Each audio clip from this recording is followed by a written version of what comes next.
जैसा सुशांत के साथ हुआ वैसा एक और एक्टर के साथ हो सकता था। सलमान खान को लेकर बोला गया है कि नहीं छोड़ेंगे हम सलमान को, खत्म कर देंगे। ऐसा किसने बोला है बताएंगे डिटेल में, और साथ में आपको बताएंगे कि किस तरीके से रिया चक्रवर्ती को लेकर भी एक चौंकाने वाली खबर निकल के आ रही है।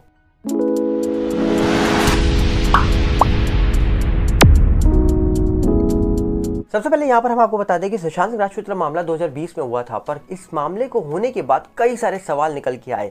पर क्या सुशांत के साथ जो चीज़ें हो रही थी वो 2020 में हुई है, या फिर 2-3 साल पहले ही उनकी लाइफ में प्रॉब्लम्स होनी शुरू हो गई थी। आपने सुना होगा सुशांत के सोने के बाद एक चीज़ निकल के आई कि 2017 में एक पार्टी में उनकी किसी के साथ फाइट होती है, जिसके बाद जो शख्स के साथ उनकी फाइट होती है उनके जो गॉडफादर है वो सुशांत को धमकाते हैं। ऐसी खबरें सोशल मीडिया पे निकल के आई थी, जिसके बाद लोगों ने कहा कि ये तो 2017 की बात है, तो क्या 2016-17 में ही कुछ ऐसा पंगा हो गया था सुशांत सिंह राजपूत का, जिसके बाद उनकी लाइफ को खतरा था या उनके करियर को खतरा था। और ऐसे ही आज हम आपको एक एक्टर के बारे में बताने वाले हैं जिनके साथ भी सुशांत जैसा हो सकता था, पर वो बाल बाल बच गए। बताया जा रहा है कि सुशांत सिंह राजपूत के साथ क्या हुआ क्या नहीं हुआ ये आज भी मिस्ट्री बनी हुई है।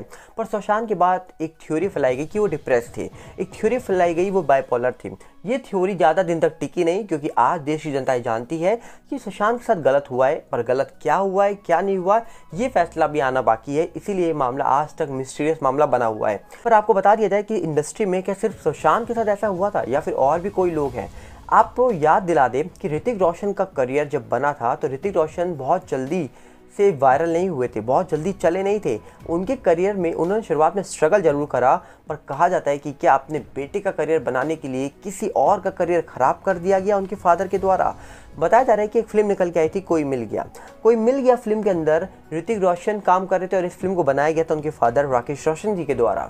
बोला जाता है कि राकेश रोशन जो है उन्होंने ऋतिक रोशन को लेकर कई सारी फिल्में बनाई हैं, और ऋतिक रोशन ने भी कई सारी फिल्मों में अच्छे काम करे, अच्छा डांस करे, जिसके बाद लोगों की वो पहली पसंद बन गए थे। पर इसी फिल्म के अंदर एक एक्टर और काम कर रहे थे जिनकी पर्सनैलिटी, जिनकी हाइट, जिनका लुक ऋतिक जैसा था, और उनको भी इंडस्ट्री में बहुत आगे जाना था और वो जा भी सकते थे। पर उनके साथ जो कुछ हुआ, जब उन्होंने ये बताया तो लगता है कि इंडस्ट्री में क्या सुशांत ही ऐसे इंसान नहीं है जिनके साथ गलत हुआ है, कई और लोग ऐसे थे जिनके साथ गलत हो सकता था, पर टाइम से उन्होंने इंडस्ट्री को छोड़ा, भारत को भी छोड़ा।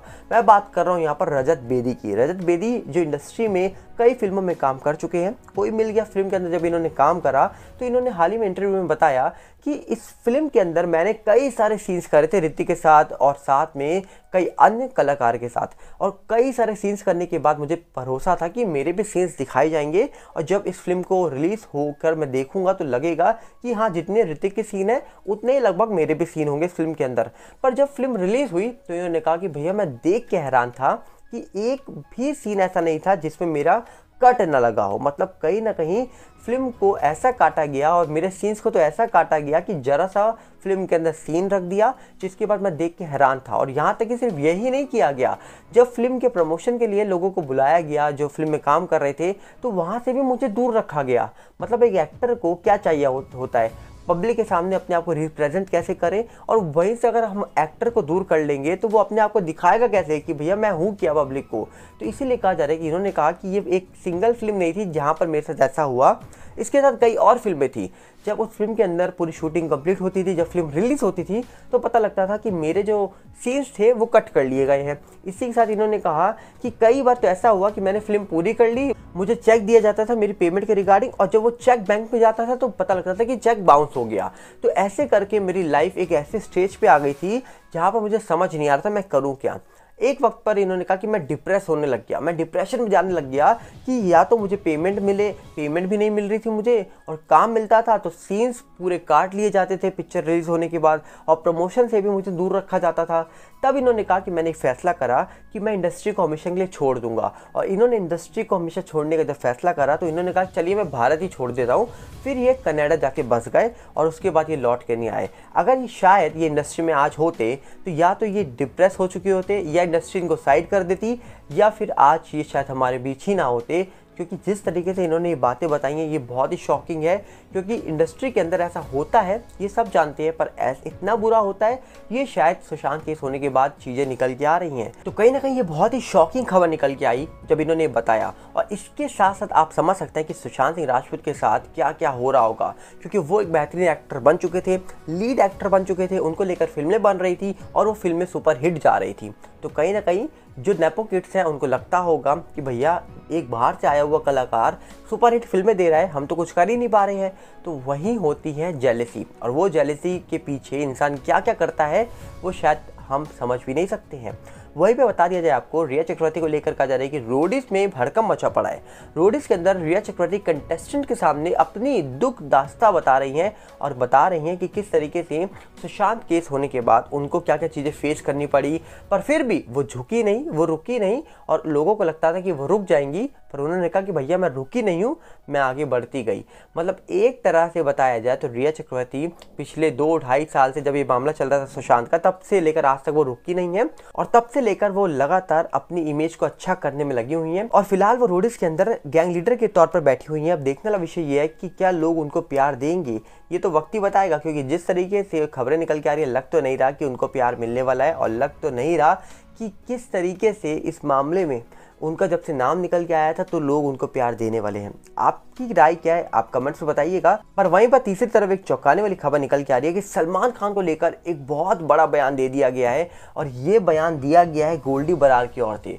इन्होंने साफ कहा है कि सलमान खान को हम जरूर मारेंगे। इन्होंने कहा कि सलमान खान हमारे पूरे टारगेट में हैं, मौका मिलने दीजिए और उसके बाद आप समझ जाएंगे कि हम क्या करने वाले हैं। ऐसा कहना है गोल्डी बरार का। बोला जा रहा है कि आज तक से एक इंटरव्यू में गोल्डी बरार ने खुलासा करा है कि वो सलमान को नहीं छोड़ने वाले हैं, क्योंकि हमारे भाई लॉरेंस ने उनको माफ़ी मांगने के लिए बोला था और उन्होंने माफ़ी नहीं मांगी, तो अब बहुत जल्दी वो भी निशाने में आएंगे। ऐसा कहना है गोल्डी बरार का। गोल्डी बरार ने सिद्धू मूसेवाले केस को लेकर भी एक चौंकाने वाला खुलासा करा है। कहा जा रहा है कि गोल्डी बरार का कहना है कि सिद्धू मूसेवाले को इसलिए ख़त्म किया गया क्योंकि कुछ हमारी पर्सनल चीज़ें चल रही थी, और इसी के साथ हाल ही में कहा जा रहा है कि इन्होंने एक और धमकी भेजी। वो धमकी थी हनी सिंह को, क्योंकि हनी सिंह को जब धमकी मिली तो उन्होंने दिल्ली पुलिस से प्रोटेक्शन की मांग करी थी, और उन्होंने कहा था कि गोल्डी बरार की ओर से उनको जान से ख़त्म करने की धमकी आ चुकी है। अब गोल्डी बरार फिर से कहा जा रहा है कि सलमान खान के पीछे पड़ चुके हैं, और सलमान खान को लेकर उन्होंने चौंकाने वाली बात बोली है कि सलमान को जरूर मारेंगे। अब देखने वाला विषय है, सलमान खान को पहले ही प्रोटेक्शन मिली हुई थी, क्या वो प्रोटेक्शन में बढ़ोतरी होगी, क्या वो प्रोटेक्शन और मिलेगी सलमान खान को, क्योंकि पहले ही उनको प्रोटेक्शन मिली हुई थी और वो अकेले बाहर नहीं जा रहे थे, खास करके वो इवेंट्स भी नहीं अटेंड कर रहे थे। और कहा जा रहा है कि जब फिल्मों के प्रमोशन के लिए भी जाते थे, जैसे अभी उनकी हाल ही में फिल्म निकल के आई थी किसी का भाई किसी की जान, वो फिल्म जब OTT पे आई उसके प्रमोशन के लिए उनके 3 डुप्लीकेट्स गए थे। वो खुद नहीं गए थे प्रमोशन करने, जो डुप्लीकेट्स हैं उनके वो 3 गए थे प्रमोशन करने के लिए मुंबई की सड़कों पर। अब इसी बात को लेकर आप समझ सकते हैं कि किस तरीके से सलमान की सिक्योरिटी बढ़ी हुई है, और सलमान खान अब अकेले बाहर नहीं निकल रहे हैं, और सामने से धमकी में धमकी मिल रही है उनको। और कहा ऐसा जा रहा है कि जो गोल्डी बरार है ये बड़ा गैंगस्टर है, इसके ऊपर भारत सरकार ने करीब 1.5 करोड़ का इनाम भी रखा हुआ है। ऐसी भी खबरें निकल के आती हैं।